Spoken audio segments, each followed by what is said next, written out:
The origins of civilization remain one of history's greatest puzzles, and experts are working around the clock to solve the most important questions. Who made the first Walmart? Was Rome really built in a day? How did the ancient Egyptians build the pyramids when triangles weren't invented yet? Are we alone in the universe? Or is someone watching us? If the printing press revolutionized knowledge, why do I still have to Google how to boil an egg? Do we live in a society? As we compile data, decipher ancient tomes, we can see the story of humanity unfold in unprecedented detail. We've already searched every corner of the planet, but there's still one technology that has the potential to answer all of humanity's questions. What if we simulated civilization in Minecraft? Here's the plan. I've gathered 1,000 players and placed them into a Viking-era world with one simple goal: build a civilization and survive. But, and this is important, not everyone started off equal. Some teams spawned into thriving cities, complete with towering castles and abundant farmland. Others weren't so lucky, finding themselves stranded in the harsh, frozen wilderness, with only the clothes on their backs and a dream. For the next 2 weeks, these civilizations will construct magnificent cities, forge powerful alliances, and wage fierce battles, deciding for themselves what their society will look like. Will they follow the footsteps of history, or will a brand new world order rise from the ashes? What can we learn from their journey? Let's dive in and find out. You know, some people say that civilization is built on community, and I'd like to give a special thanks to mine. If you hadn't politely reminded me over the past 2 years and posted cat gifs for every day I didn't post, I might have never finished this video, and that would have been sad. And if you would like to join our community and play in the next event, might I recommend dropping a like, subscribing, and joining our Discord. Let's begin. Our journey begins down here in France, the birthplace of fine cuisine, sophistication, and even romance. We've painstakingly recreated France in Minecraft, winding back the clock to a simpler time. Situated here on the bottom of the map, the French team were split amongst 3 towns and given an extensive reserve of wheat and gold. But the crown jewel of France was their capital, a meticulous recreation of medieval Paris, an island fortress in the middle of the Seine. Paris boasted a large, impressive castle, surrounded by thick walls and a natural moat. It was a defender's dream. Because, of course, if there's one thing the French are famous for, it's having impenetrable defenses. I visited the French capital shortly after the experiment began, and I was impressed with what I saw. They'd already crowned a king, who, apparently, joined every call by loudly proclaiming, "Ho ho, your king has arrived!" And what's more, right after his coronation, rather than stay and help build his new nation, the new king demonstrated his royal prowess by going missing, wandering deep into enemy territory. Within minutes, King Charlie somehow managed to get lost, casually exploring the Viking settlements far from the kingdom he was supposed to be ruling. Naturally, the Vikings were confused and a little annoyed by the French monarch poking around. Is this Charlie? Yes. Why did you come here? I'm What not was that seeing. about? I went on exploration, seeing the world, right? I see your You bits. know, you were sneaking up. I saw it. I watched Yeah, you sneak up. exactly. Yeah. Because I don't want you guys to start running up and killing me. To prevent an international crisis in the opening minutes of the game, staff teleported the young king safely back home. And none of this is to say that King Charlie didn't contribute to his country. He did build this sick water slide, but his people were getting a little impatient with his unorthodox governing style. Since I missed the coronation ceremony, they invited me to the throne room for a special dedication event. I figured this could be the moment King Charlie turns it all around, pulls himself up by his bootstraps, and leads France to becoming the best civilization on the server. I believed in him. And then, well, Are we gonna have to watch out for potential plots, like to kill our king? Like, would we have to protect our king from plots? Oh no. Oh no. Yeah, the king's sitting in his throne right now. Hey, can you just back up? Alex and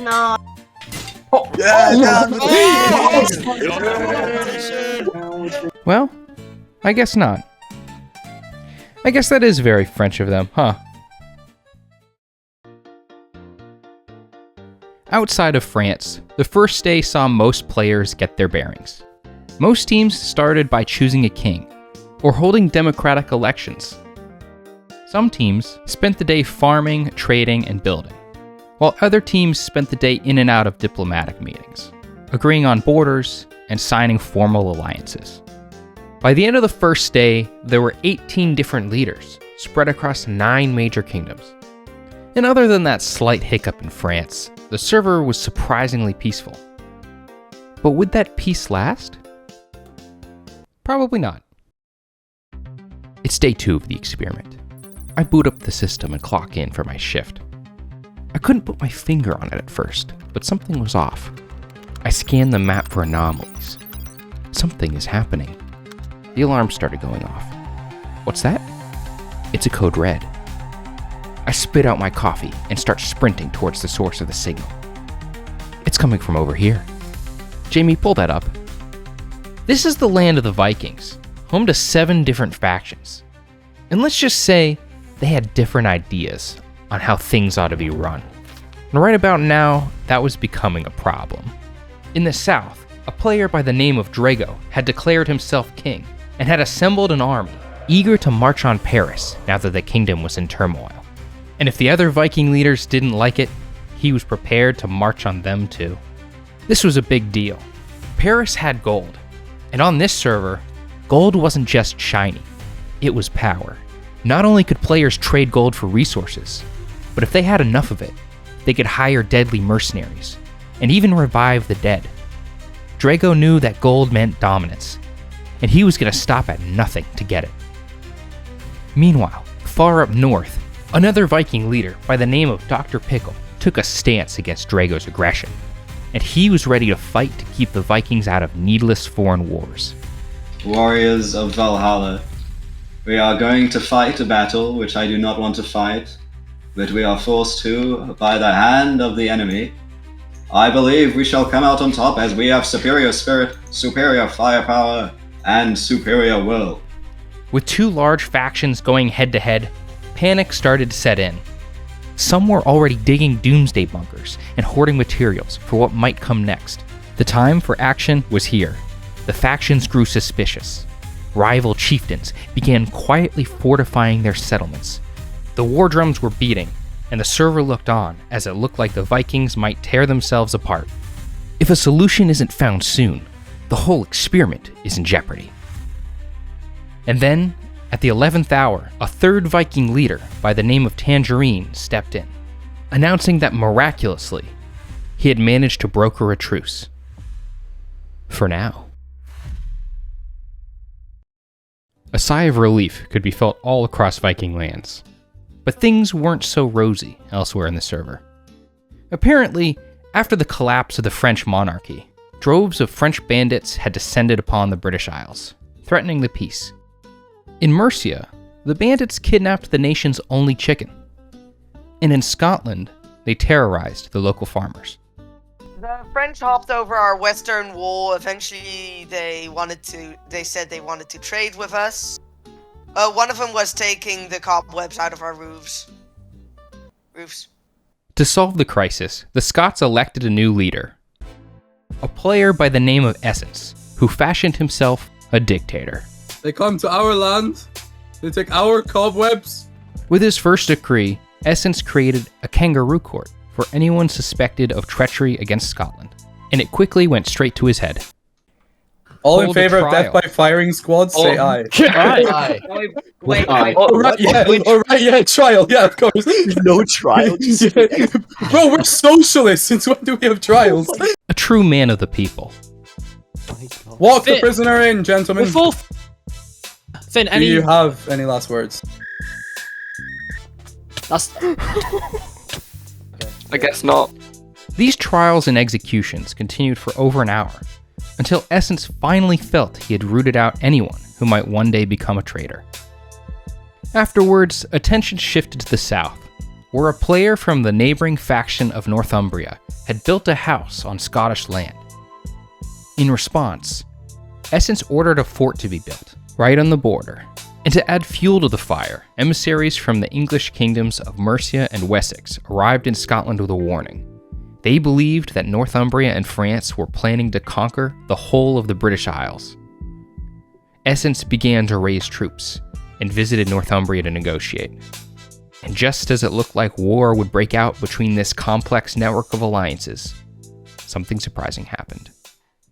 I don't think anybody benefits from early on enemies. There's no need for us to fight. Anybody object to this? No. No? Alright, came to agreement. Yep, of course. It's peace in our time. Hey! Well, what do you know? It's peace in our time.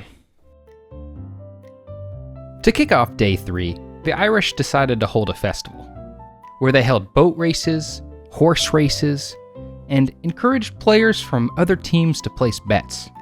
But mysteriously, the outcomes of these races always seemed to favor the festival planner, making Ireland very rich. Ireland was quite the place. Who gave Mika cocaine? Who do you think? While this was going on, the Vikings were planning to hold a festival of their own. But this one would be a little bit less peaceful. You see, the conflict between Drago and Dr. Pickle still hadn't resolved. In fact, the whole of Scandinavia was split on the issue. It was a pretty turbulent time. So when Nix Lunari invited all the Viking leaders to attend a feast in her town of Trondheim, a neighboring jarl named Jakonk saw an opportunity. Just before the celebration was to begin, Jakonk arrived in Trondheim with startling news. Jakonk told Lunari that he had uncovered spies in both of their factions, who were working for Dr. Pickle. He even claimed to have found TNT in their chests. Jakonk suggested that they use the festival to lure Dr. Pickle and his spies into a trap. And in agreement, the two formed a secret pact, formalized by sacrifice. You ugly mutt, you have killed my son. For that you may burn. Push him in. Sacrifice. Well, that definitely was something. The festivities began, and Dr. Pickle felt immediately that something was off.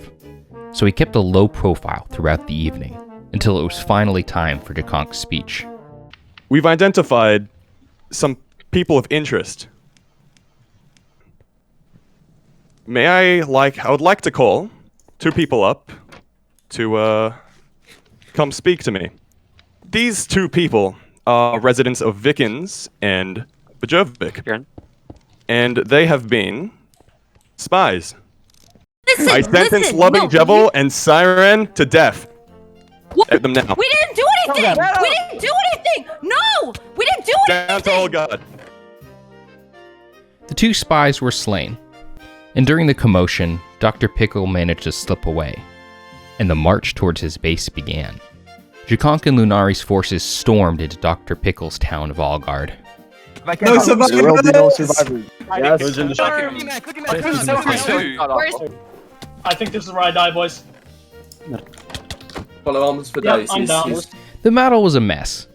Nobody could tell who was who, because everyone had the Viking tag. Oops.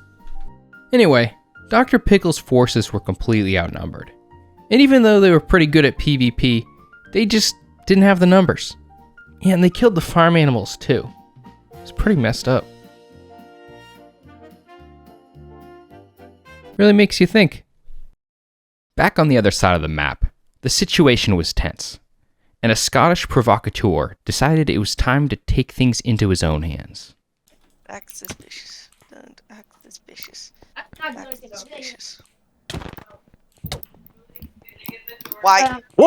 After sneaking into the Northumbrian capital city, the assassin had taken out Beefman, the king of Northumbria. As a result, Northumbria declared war on Scotland, and due to the mess of convoluted mutual defense treaties, the unified Viking kingdoms also declared war on the French. The fuse had been lit, and the whole server was going to war.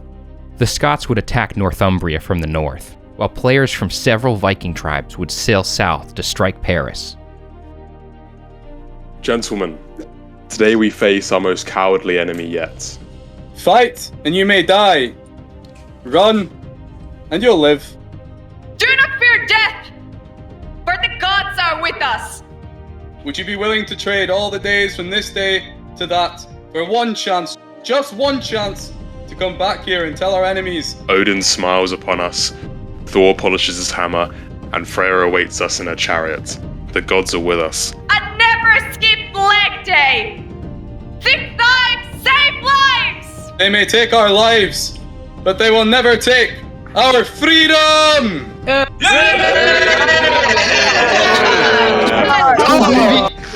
Let's go, baby. These battles were insane. Oh, they are shooting. They are shooting also. Nice, we got one. I got one. Watch out, stand back, stand back. Nice. Stand back. Kill him. We're breaching it. TNT. My horse! After breaching the walls, the Vikings swarmed the French in a very chaotic, one-sided battle. Come here, Boga. There were so many people. I showed up their walls. Can I have the kill? Can I have the kill? Alright. We're all up top. Here's my shield. On the ladder, People Keep it going, man. I'm Destroy chasing them. There were so many small fights going on everywhere. I had never seen anything like it. We've lost a lot of the naval. Oh god! And the Scotland and Northumbrian fight was no different, with the Scots pulling ahead to an immediate advantage. I think I'm the last man standing. By the end, it was clear. The French and the Northumbrians had fallen, with their survivors dispersed. The First War was over, but that didn't mean that the server had found peace. Drago, the self-proclaimed king of the Vikings, had been killed in battle, and it was unclear who would succeed him. On a lighter note, 2 players from Wessex decided to get married, inviting players from all over the server to the ceremony. For richer, for poorer, in sickness and in health, until death does us apart. Kiss. There's a stepmother from that. Oh my god! Get out! Get out! Yeah, that didn't go very well. Turns out, somebody didn't like the King of Wessex all that much. By some miracle, the king survived, but nobody ever figured out who perpetrated the attack.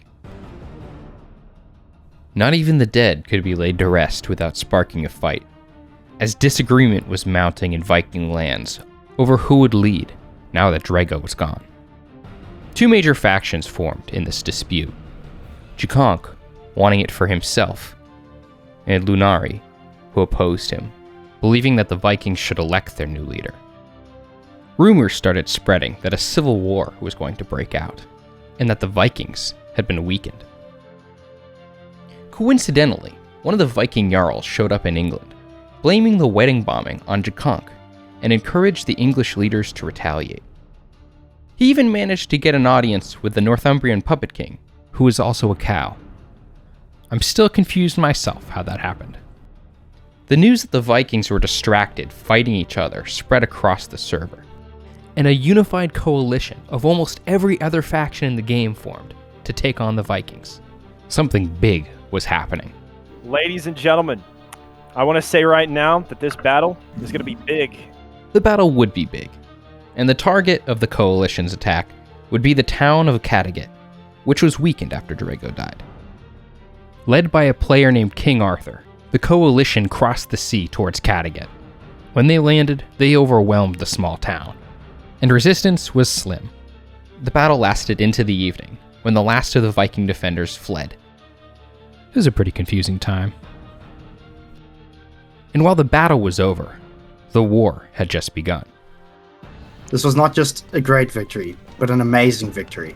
With a foothold in Viking lands, King Arthur believed that the other Viking tribes, which were divided, would soon fall.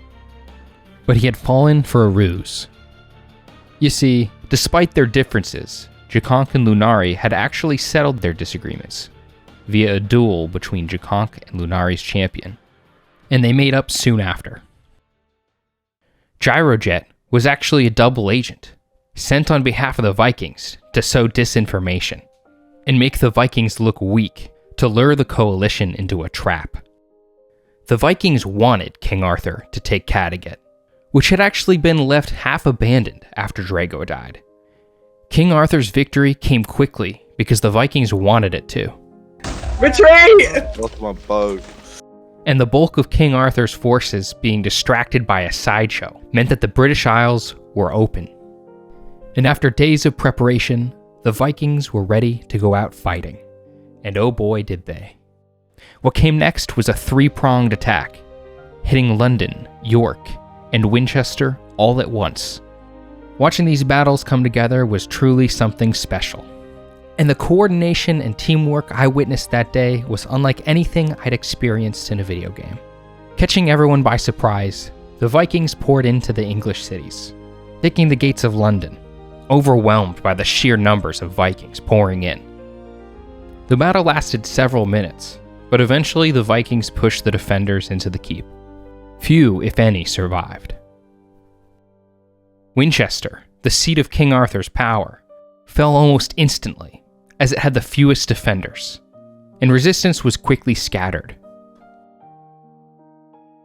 After the English cities all fell, the Vikings took on the Scots for what would be a final showdown.